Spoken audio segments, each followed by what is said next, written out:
आज कुल 6 प्रश्न बताएंगे, जिसमें से 5 प्रश्न जो है दीर्घ उत्तरीय है, मतलब 5 अंक में पूछे जाने वाले सवाल है, और एक प्रश्न जो है 2 अंक वाला है। तो इसमें आज का जो क्लास है 2 अंक पे आधारित है और 5 अंक पे आधारित है। बोर्ड परीक्षा में किस टाइप से 5 अंक का सवाल पूछता है और उसको हम लोग सोल्व कैसे करेंगे, ठीक है। ये सारा क्वेश्चन इंपॉर्टेंट है, जो आपको टेस्ट में भी मिला था ये क्वेश्चंस। ये जैसे फर्स्ट क्वेश्चंस की बात करेंगे तो ये 5 नंबर में नहीं कभी पूछता है बाबू, ये हमेशा 2 नंबर में पूछता है। 2 अंक पे आधारित सवाल है, क्वेश्चन नंबर फर्स्ट। अब इसको हम जब सोल्व करेंगे तो इसमें देखिए कुछ नहीं करना है, मान ज्ञात करना है। कह रहा है कि tan square 60 degree plus 4 sin square 45 degree plus 3 sec square 30 degree plus 5 cos square 90 degree बटा में cosec 30 degree plus sec 60 degree minus cot square 90 degree का मान क्या होगा। क्वेश्चन और जोड़ देते हैं, का मान ज्ञात करें।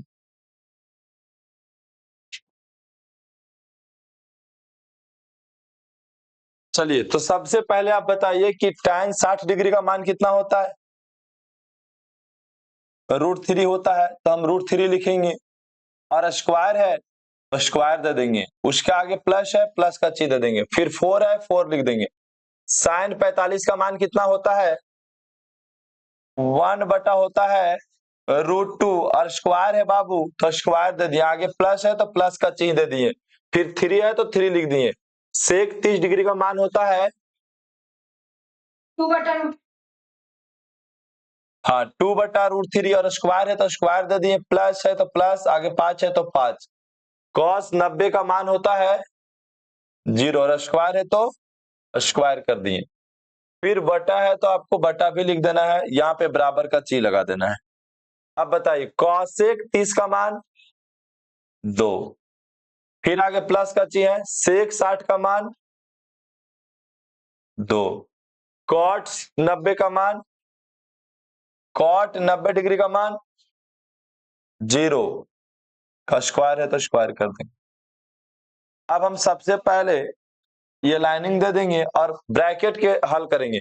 तो √3 का स्क्वायर कितना होता है, 3 ही होता है, 4 गुने 1 का स्क्वायर 1 होता है, और √2 का स्क्वायर 2 होता है, फिर प्लस 3 गुने 2 का स्क्वायर 4 होता है, और √3 का स्क्वायर 3 ही होता है, प्लस 5 गुने 0 का स्क्वायर 0। अब 2 और 2 जोड़ देंगे तो 4 माइनस 0 का स्क्वायर 0।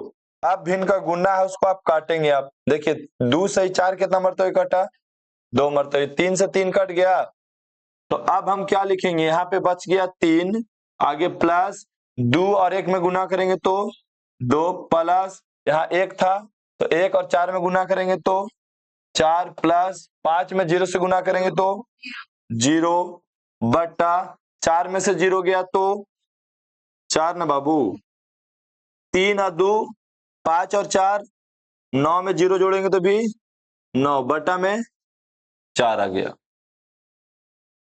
तो ये हो गया आंसर कितना, 9 बटा 4 हो गया, ठीक है, 9 बटा 4 कंप्लीट। किसी को दिक्कत, सवाल समझ में आया। ये सवाल 5 नंबर में नहीं पूछता है, ये सवाल आपको 2 अंक में पूछता है, ठीक है, याद रखेंगे। और इस टाइप का सवाल बोर्ड एग्जाम में पूछेगा, ये भी 100% तय है। चाहे कभी कभी अगर मान ले जाए, रेयर केस है कि सब्जेक्टिव में सवाल पूछता है, रेयर केस, लेकिन 99% आशा रहता है कि ऑब्जेक्टिव में आपको इस टाइप का क्वेश्चंस दे करके मान ज्ञात करने के लिए कह सकता है। अगर ऑब्जेक्टिव में नहीं पूछा तब आपको कहां पूछेगा, सब्जेक्टिव में पूछेगा, ठीक है। ये क्वेश्चन आपको हर हालत में बनाने के लिए आना चाहिए। आगे समझ में। अब हम चलते हैं नेक्स्ट क्वेश्चन में। ये क्वेश्चन 5 नंबर में आप कंफर्म मान लो कि पूछेगा, चाहे फर्स्ट सेटिंग हो सेकंड सेटिंग हो, लेकिन ये क्वेश्चंस बहुत इंपॉर्टेंट है। जिस समय आपको क्लास बता रहे थे उस समय भी बताए थे क्वेश्चंस के बारे में। कई बार रिपीटेड क्वेश्चंस है और आज फिर ये क्वेश्चंस आ गया। और इस टाइप के सवाल को हम कैसे सोल्व करते हैं, बड़ा इजी क्वेश्चंस है, देखने में जरूर हार्ड लगेगा। कह रहा है कि cos a बटा में 1 प्लस साइन ए प्लस 1 प्लस साइन ए बटा cos a बराबर 2 sec a लाना है। देखिए दो फॉर्मेट होता है, एक होता है LHS, एक होता है RHS। जो राइट तरफ होता है उसको RHS बोलते हैं, जो लेफ्ट तरफ होता है उसको LHS बोलते हैं। लेफ्ट हैंड साइड है और ये राइट हैंड साइड है। तो आप दो तरीका से हल कर सकते हैं, LHS से भी हल कर सकते हैं और RHS से भी हल कर सकते हैं। तो हम इसको LHS से हल करेंगे। तो पहले सोल्व दे करके यहां आपको लिखना है LHS बराबर क्या दिया हुआ है,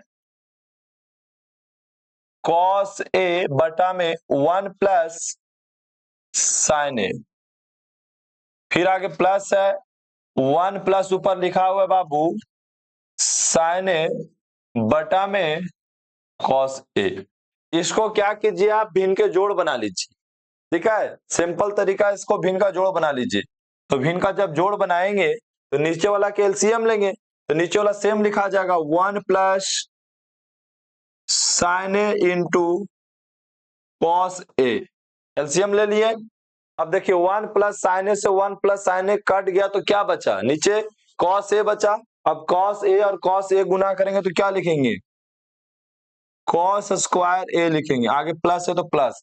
अब देखिए कॉस से कॉस कट गया तो क्या बचा 1 प्लस साइन ए, और ऊपर भी 1 प्लस साइन ए, गुना करेंगे तो 1 प्लस साइन ए का होल स्क्वायर।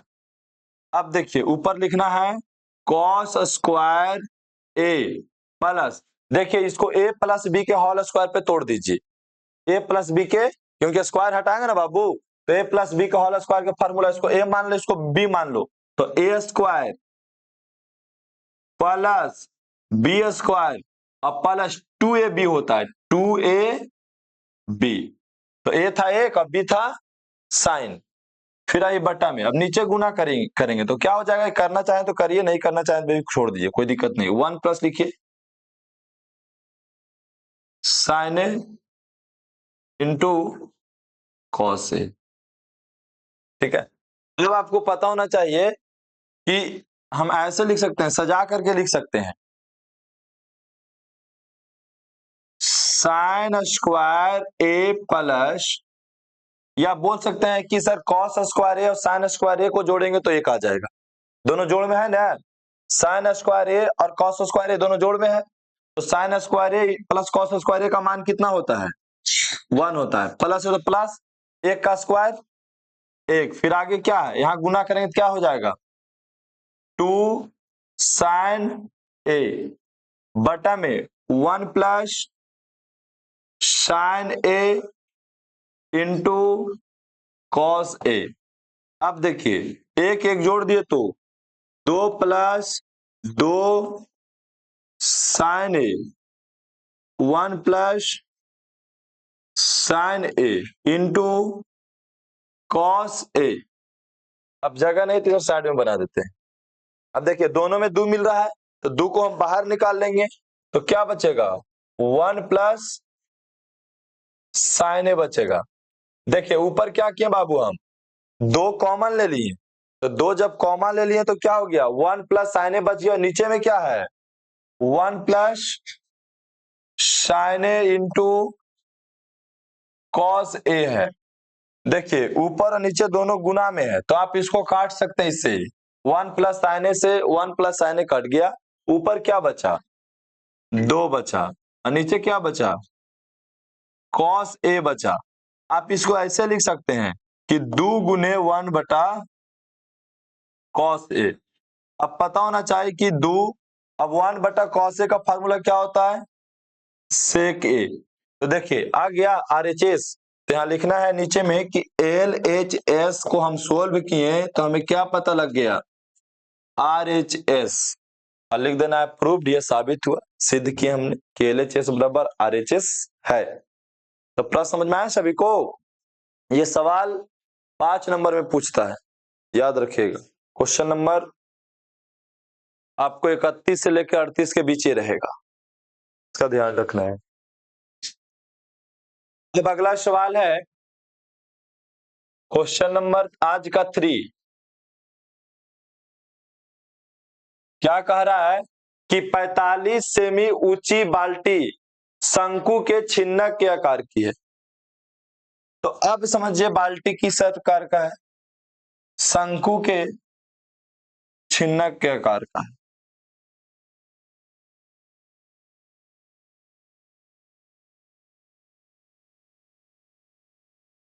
चलिए आगे, 45 सेमी ऊंची है, बाल्टी की ऊंचाई कितना दे दिया आपको, 45 सेमी।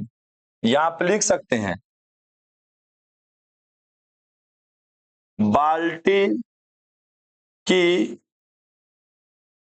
ऊंचाई को शॉर्ट में एच बोलेंगे और एच दिया हुआ है आपको 45 सेमी। आगे पढ़ते हैं। छिन्नक का आकार का है, दोनों सिरों की त्रिज्या दिया हुआ है 28 सेमी और 7 सेमी। ऊपर वाला का त्रिज्या कितना दिया हुआ है, 28 सेमी। नीचे वाला सिरा का त्रिज्या कितना है, 7 सेमी। इसका मतलब बड़ा आर त्रिज्या, दो त्रिज्या दिया हुआ है, एक है बड़ा आर जो कितना है 28 सेमी, एक त्रिज्या है छोटा आर जो कितना दिया हुआ है 7 सेमी।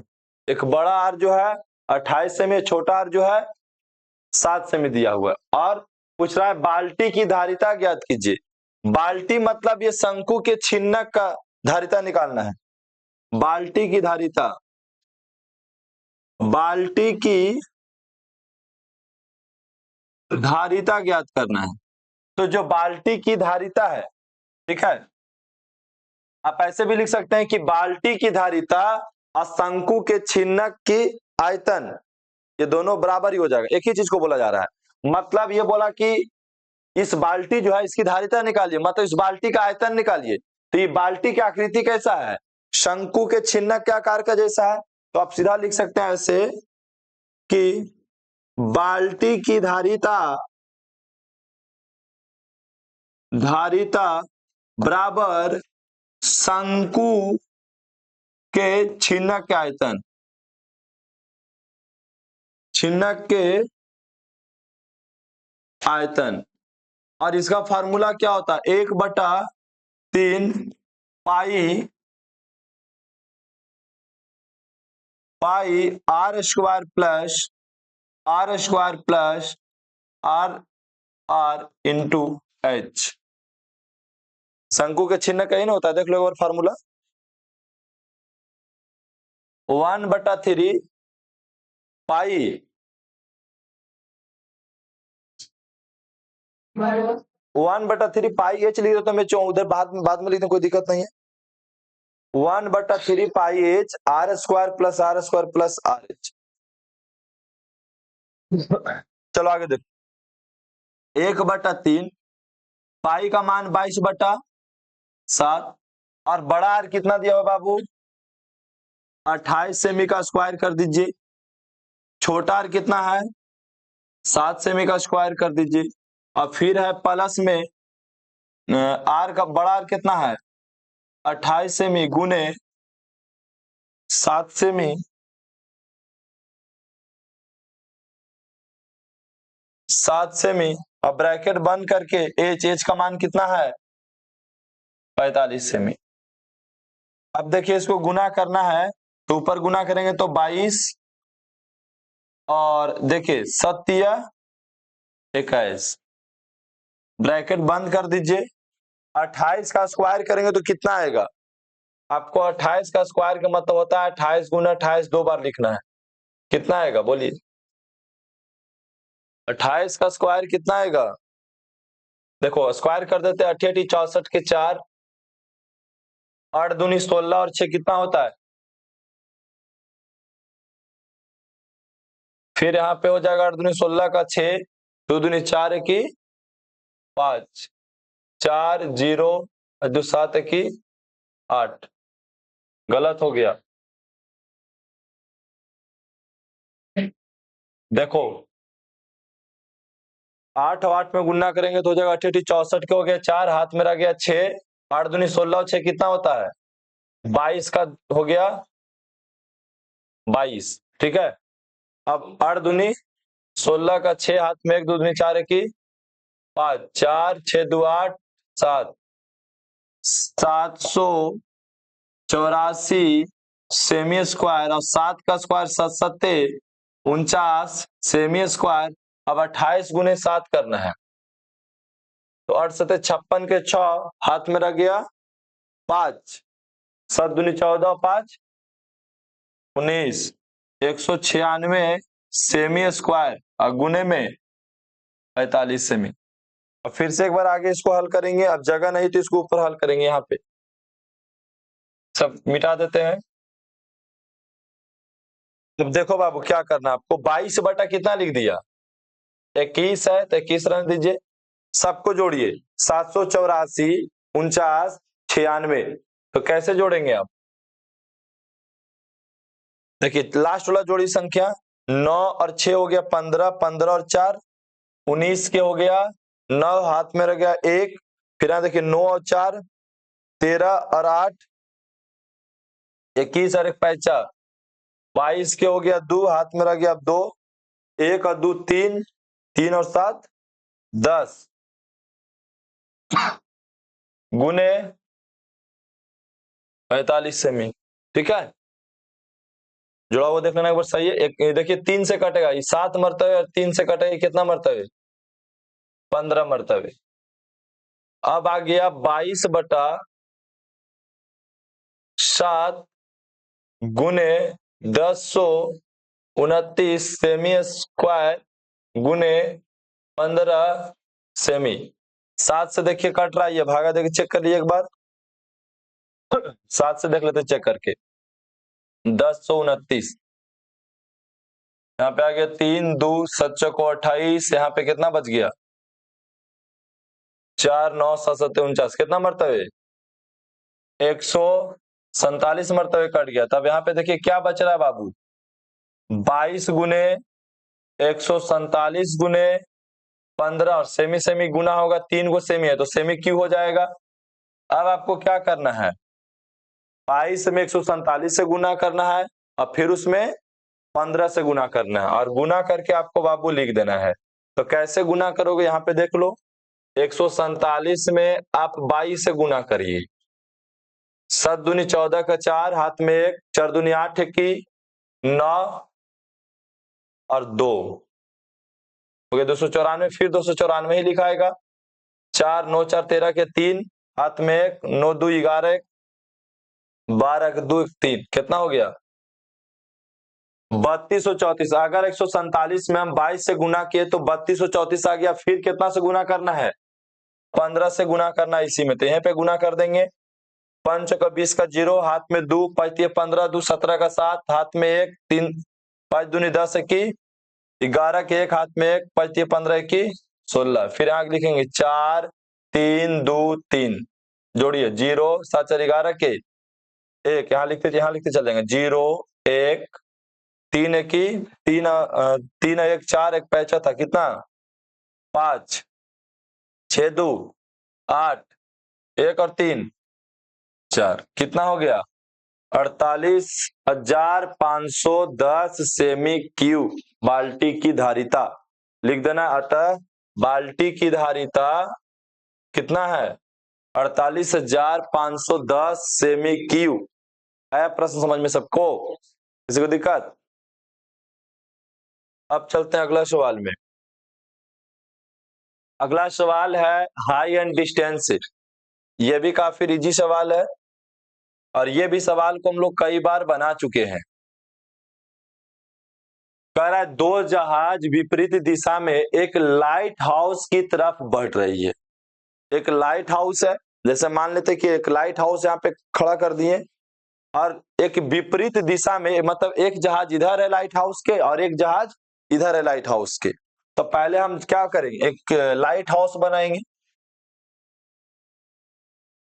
ये देखिए लाइट हाउस हो गया और इसकी विपरीत दिशा में 2 जहाज है। इसके ठीक है विपरीत दिशा में एक जहाज इधर है और एक जहाज इधर है, जो लाइट हाउस की ओर बढ़ रहा है। दोनों जहाजों के बीच का दूरी दिया हुआ है दोनों जहाजों के बीच की दूरी कितना दिया हुआ है? एक जहाज यहाँ पे है और एक जहाज यहाँ पे है, और ये क्या है? Lighthouse. ये क्या है? Lighthouse. क्या लिखेंगे ना? A B C D. अब पहले लिखिए, उसके बाद आगे पढ़ेंगे। दो जहाज विपरीत दिशा में एक लाइट हाउस की तरफ बढ़ रही है। दोनों जहाजों के अवनमन कोण लाइट हाउस के शीर्ष से, लाइट हाउस के शीर्ष ही है, और अवनमन कोण कितना? 60 डिग्री। और तो अवनमन कोण ऊपर न बनता बाबू? अवनमन कोण कितना बना? 60 डिग्री बना, और कितना बना? 45 डिग्री। तो अगर इस 60 अवनमन बना तो उन्नयन भी कितना बन जाएगा? 60 डिग्री बन जाएगा। अवनमन 45 बना तो उन्नयन कोण भी कितना बन जाएगा? 45 डिग्री बन जाएगा। चलिए आगे बढ़ते हैं। यदि दोनों जहाजों के बीच की दूरी 100 मीटर है, तो ये जहाज एक यहाँ है और एक यहाँ है, दोनों के बीच की दूरी कितना है? 100 मीटर है। ठीक है, अब इसको हम क्या मान ले रहे हैं? x मान ले रहे थे, कितना हो जाएगा? 100 माइनस एक्स हो जाएगा। अब यहां पे लिखना होगा कि माना कि ए बी लाइट हाउस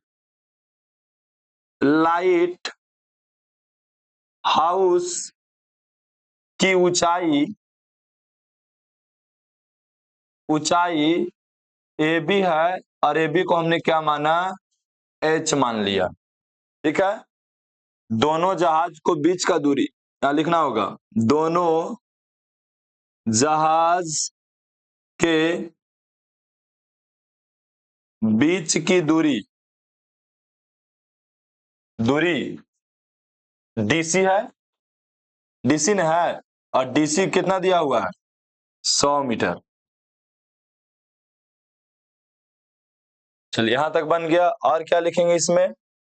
यहां लिखना है बी डी, बी से डी का दूरी, मतलब लाइट हाउस से पहली जहाज की दूरी और लाइट हाउस से दूसरी जहाज की दूरी।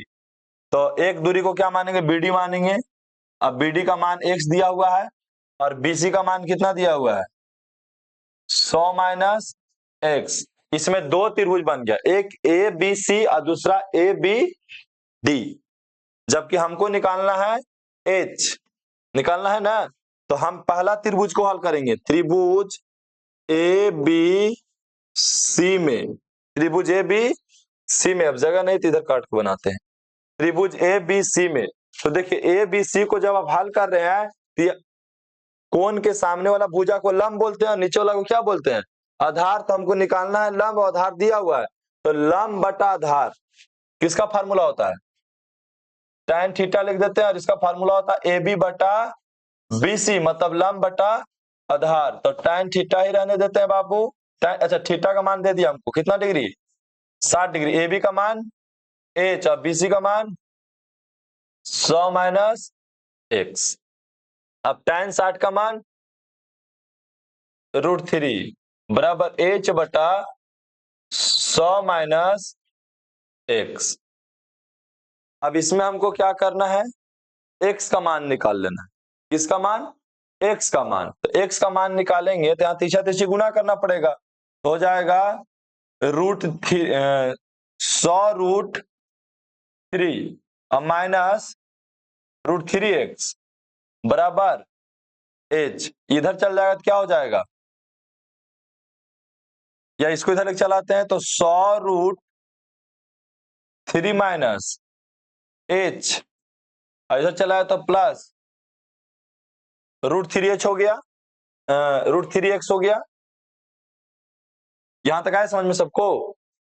अब ये देखिए √3 को बट्टा में लेकर चलाएंगे तो 100√3 माइनस h बट्टा √3 बराबर x। इसको मान लीजिए समीकरण फर्स्ट, मतलब x का मान आपको इतना निकल करके चला है।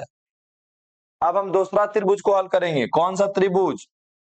ए बी डी में, ए बी डी में, इसमें भी देखिए कोण के ठीक सापेक्ष वाला जो भुजा होता है उसको लंब बोलते हैं, नीचे वाला को आधार बोलते हैं। तो ये भी tan थीटा पे बनेगा।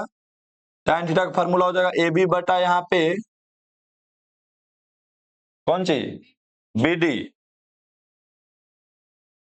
ठीक है, अब देखिए tan थीटा का मान कितना है यहाँ पे 45, ए बी का मान h और बी डी का मान x। तो tan 45 का मान 1h/x, तिरछा तिरछी गुना करेंगे तो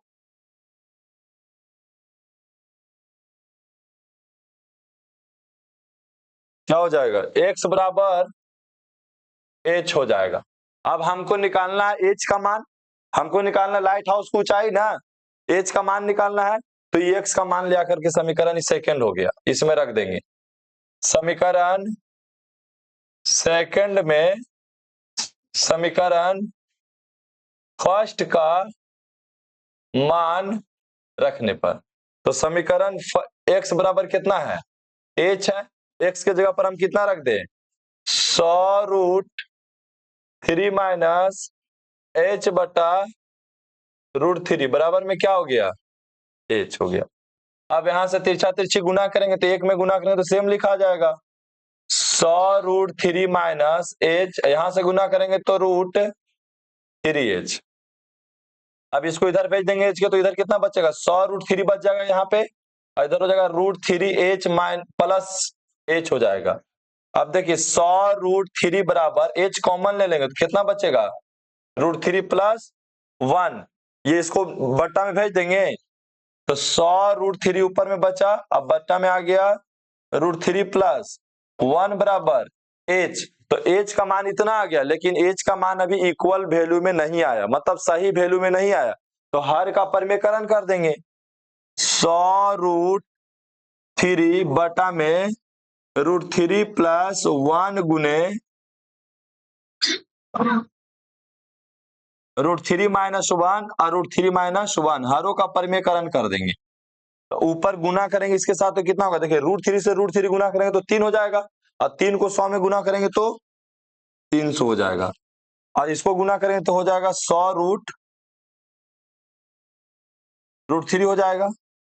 चलिए बट्टा में a plus B minus B का होल स्क्वायर क्या होता है, a square minus B square, ऊपर सेम लिख देना है, या 100 कॉमन भी ले सकते हैं आप, तो 100 कॉमन ले लेंगे तो कितना बचेगा, 3 माइनस √3 बचेगा, और यहां देखिए √3 का स्क्वायर 3 और 1 का स्क्वायर बराबर में h।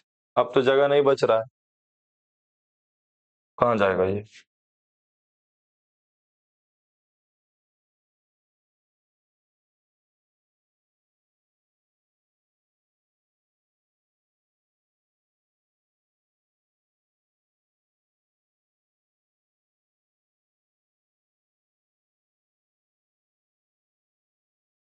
चलिए अब इतना में आ जाएगा।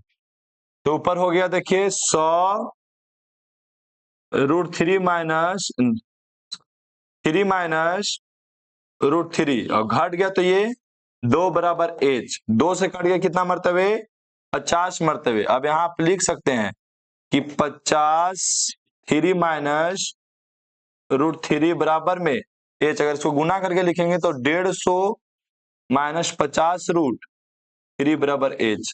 ये हो गया लाइट हाउस की ऊंचाई। अगर √3 का मान भी हटाना है तो √3 का मान रख दियो 1.732 और फिर गुना कर दीजिए आप, ठीक है, तो और इक्वल मान आ जाएगा और अच्छा मान आ जाएगा। तो ये हो गया हाई एंड डिस्टेंस का सवाल, ये 5 नंबर में सवाल पूछता है। अब आते हैं हम लोग नेक्स्ट क्वेश्चन में। आज नेक्स्ट क्वेश्चन क्या है बाबू,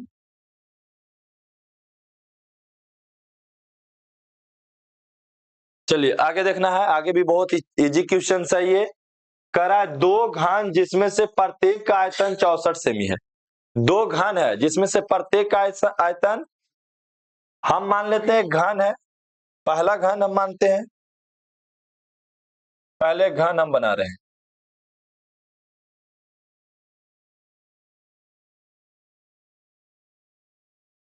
ये बना दिए हम घन, और इस घन का आयतन दिया हुआ है कितना, हाँ घन का आयतन दिया हुआ है 64 सेमी क्यू, क्यू लिख देते हैं 64 सेमी। आयतन हमेशा क्यू में रहता है, इसका भी ध्यान रख। तो आयतन से पहले हम घन का भुजा पता करेंगे, तो घन का आयतन का फार्मूला होता है भुजा क्यू बराबर 64 सेमी क्यू। अगर ये क्यू को उधर भेजेंगे तो इधर बच जाएगा सिर्फ भुजा, और इधर जैसा ही क्यू जाएगा तो इधर बन जाएगा घनमूल का ची। अब यहाँ अंदर आगे 64 सेमी क्यू। अब पता होना चाहिए कि आपको कि 64 का घनमूल होता है 4 सेमी। 64 का घनमूल 4 होता है। तो अब पता हो गया कि इसकी घन का भुजा कितना है, 4 सेमी है। और ऐसा दो गो घन है जिसको जोड़ करके, संलग्न फलकों को जोड़ करके एक घनाभ बनाया जाता है। मतलब दो घनों के जोड़ के क्या बनाएंगे हम, हाँ घनाभ बनाएंगे। तो चलिए ये दो जो घन है इसको क्या करना है, आपको जोड़ना है, और जोड़ के क्या बनाना है, घनाभ बनाना है।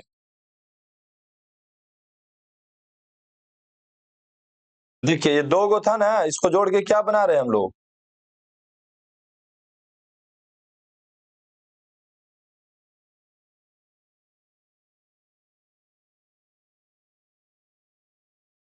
देखिए दो घनों को जोड़ करके हमने घनाभ बनाया। अब घनाभ बन गया तो अब बताइए घनाभ का लंबाई, लंबाई कितना हो जाएगा, 4 और 4 8 सेमी। जबकि घनाभ का चौड़ाई कितना रहेगा, चौड़ाई 4 ही रहेगा। क्यों 4 रहेगा, क्योंकि आपको पता है ना बाबू कि घन की सभी भुजा क्या होती है, बराबर ही होती है। तो सब चारे है तो चौड़ाई नहीं ना बढ़ा, तो चौड़ाई 4 सेमी। और ऊंचाई का बात करेंगे तो ऊंचाई भी कितना रहेगा, 4 सेमी। अब निकालना क्या है, तो घनाभ का पृष्ठ क्षेत्रफल, घनाभ का पृष्ठ का क्षेत्रफल का फार्मूला 2 इंटू लंबाई गुने चौड़ाई प्लस चौड़ाई गुने ऊंचाई प्लस ऊंचाई गुने लंबाई, ये ना फार्मूला होता है। अब मान रखिए 2 इंटू लंबाई का मान कितना है 8 सेमी, और गुने चौड़ाई का मान 4 सेमी, और फिर प्लस दे दीजिए, फिर चौड़ाई का मान 4 सेमी, और गुने ऊंचाई का मान 4 सेमी, फिर प्लस दीजिए ऊंचाई का मान 4 सेमी, और गुने लंबाई का मान 8 सेमी। अब देखिए पहले आप गुना कीजिए, तो 8 चौको 32 सेमी स्क्वायर हो गया, यहाँ 4 चौको 16 सेमी स्क्वायर हो गया, और यहाँ 8 चौको 32 सेमी स्क्वायर हो गया। सबको जोड़ दिए तो कितना आ गया, 32 और 32 64, 64 और 16 कितना होता है 80, 80 सेमी स्क्वायर। और इसको गुना कर देंगे तो 8 दूनी 16, 160 सेमी स्क्वायर हो गया। तो बताइए इस घनाभ का आयतन कितना हो गया, लिख देना अतः घनाभ का आयतन नहीं, अतः घनाभ का पृष्ठीय क्षेत्रफल 160 सेमी स्क्वायर होता है। आ रहा है सवाल समझ में सभी को की दिक्कत। चलिए अब नेक्स्ट सवाल, नेक्स्ट में आपको ग्राफ खींचना है। ये काफी इंपॉर्टेंट है, ये फिक्स मानिए कि एग्जाम में पूछना ही पूछना है, ये तो काटने वाला सवाल ही नहीं है, समझ गए ना।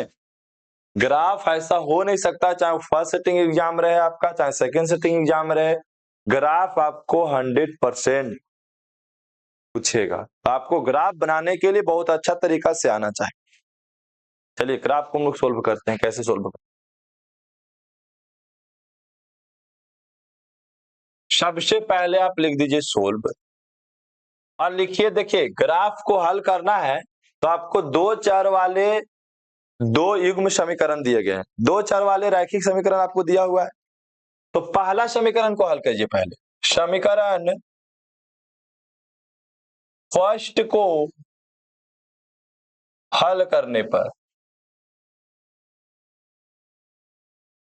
तो बताइए समीकरण फर्स्ट है 3x माइनस वाई बराबर, तो ये समीकरण हमारा फर्स्ट है। इसी के बगल में आप सारणी बनाइए एक, लिखिए सारणी, और ये समीकरण फर्स्ट के लिए सारणी बनेगा ऐसे,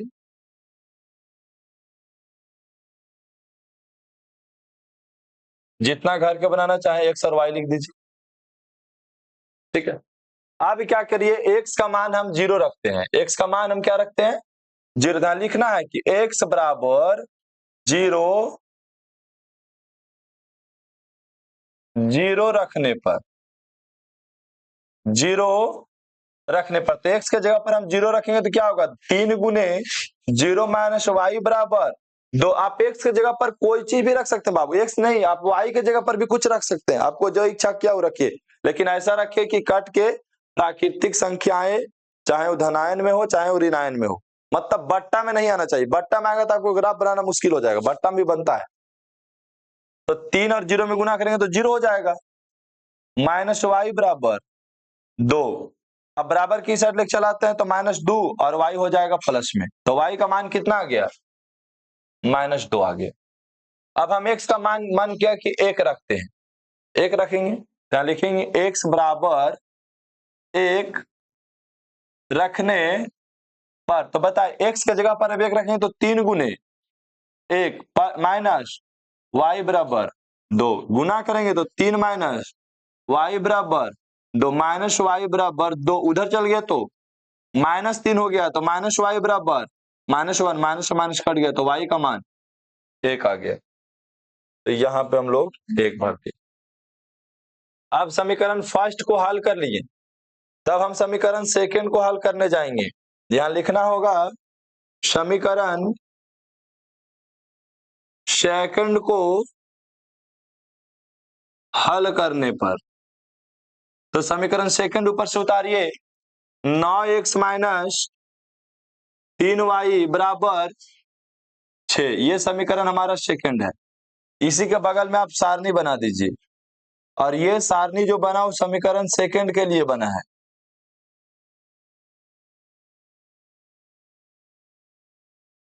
यहाँ लिखिए x और y, हम x की जगह पर 0 रखेंगे तो यहाँ भी लिख देंगे कि x बराबर 0 रखने पर, अब जगह नहीं है तो इधर काट के लिखना है, यहाँ पे बनाना है। x के ऊपर 0 रखेंगे तो 9 गुने 0 माइनस 3y बराबर 6, 0 में 9 से गुना किया तो 0 हो गया, तो 0 माइनस 3y बराबर 6। अब यहाँ देखिए -3y बराबर हो गया 6, अगर y का मान निकालेंगे तो 6 बट्टा में चल जाएगा, -3, -3 से 6 कितना मरते हुए कटेगा, -2 मरते, तो y का मान कितना हो गया, -2 हो गया।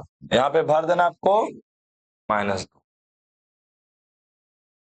अब चलते हैं नेक्स्ट सवाल, नेक्स्ट एथ में x का मान क्या रखें हम, 1 रखेंगे।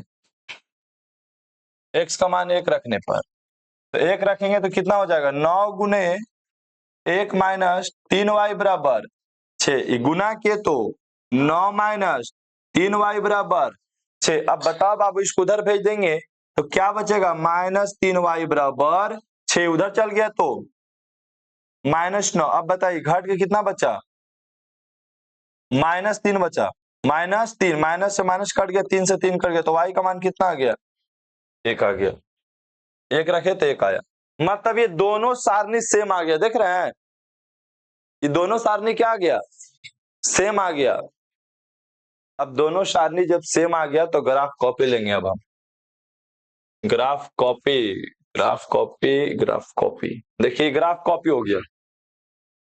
ग्राफ कॉपी पे क्या करना है आपको, पहले तो लाइन दर्शाना है, ये हो गया वाई एच बना लेना है, और एक बना लेना है एक सच, ये हो गया एक सच। यहाँ पे लिख दीजिए आप कि है एक्स अक्ष और ये है वाई अक्ष, ये हो गया एक्स डैश, ये हो गया वाई डैश, ठीक है। ये हो गया मूल बिंदु, यहाँ आगे मूल बिंदु से आगे जाएंगे, 1 2 3 4 5 6 ऐसे करके लिख देंगे। ऊपर जाएंगे तो +1 +2 +3 +4 है, +5 है, +6 है। नीचे आएंगे तो -1 -2 -3 -4 -5, जहां तक इच्छा किए लिख दिए, -1 -2 -3 -4 -5। मतलब मूल बिंदु से नीचे आएंगे तो माइनस, मूल बिंदु से लेफ्ट ओर आएंगे तो माइनस, आगे जाएंगे तो धन आयन मतलब प्लस, ऊपर जाएंगे तो प्लस। अब सारणी में समीकरण फर्स्ट का सारणी यहां लिखिए, या सीधा उसी को लेके चले आते हैं। समीकरण फर्स्ट का जो सारणी है उसको ग्राफ कॉपी पे लेके चले जाइए।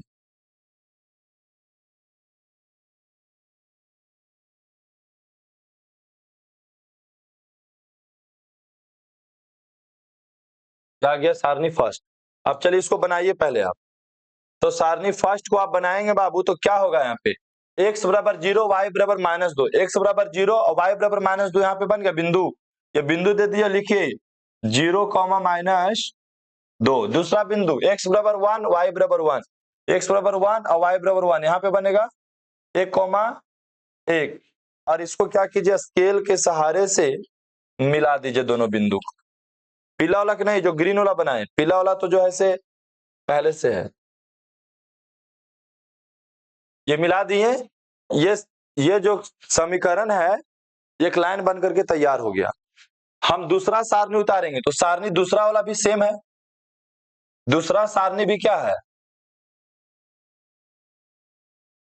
दूसरा सारणी भी सेम ही ना था, सेम था, तो उसको भी तो सेम ऐसा ही बनेगा।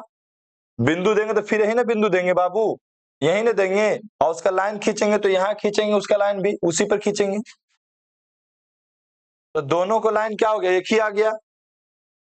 इस रेखा को क्या बोलते हैं, जो दोनों एक ही पर आ जाए तो क्या बोलते हैं, समपाती हो गया, समपाती। और पूछ रहा है एक्स और वाई का मान बताइए, तो एक्स वाई का मान क्या हो जाएगा, अनगिनत हो जाएगा। एक्स वाई का मान अनगिनत हो गया, इनफिनाइट, मतलब जितना हल चाहे उतना निकाल सकते एक्स वाई का मान। यहाँ पे इसमें हम अब एक्स वाई का मान नहीं बता सकते हैं। क्यों नहीं बता सकते हैं, क्योंकि संपाती हो गया और इसकी हलों की संख्या अनगिनत हो जाता है। तो यहाँ लिख देना किया था यह 2 चर वाले रैखिक समीकरण युग्म का हल अनगिनत है, क्योंकि संपाती रेखा प्रदर्शित करती है ग्राफ। हो गया कंप्लीट। तो ये आज का क्लास खत्म हो गया। आज एवरेज मान लीजिए कि 5 नंबर वाला आपको हम सवाल बताएं, जिसमें से दो सवाल तो बहुत ज्यादा इंपॉर्टेंट है कि एग्जाम में आपको हर हालत में पूछेगा, जिसमें एक हो गया ग्राफ और एक हो गया त्रिकोणमिति। त्रिकोणमिति का जो सवाल जो भिन्न के जोड़ के जैसा रहता है वो आपको सवाल बोर्ड एग्जाम में 100% पूछेगा। दूसरा नंबर पे हाई डिस्टेंस भी इंपॉर्टेंट है, वहां हाई डिस्टेंस भी पूछा है, लेकिन ज्यादातर हाई डिस्टेंस से पेड़ वाला पूछता है, ठीक है, लेकिन ये भी इंपॉर्टेंट है, लाइट हाउस वाला भी, तो इसको भी कवर कर लेना है।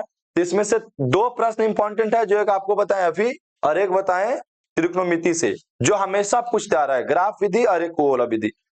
लाइट हाउस वाला तो रेयर केस क्वेश्चन।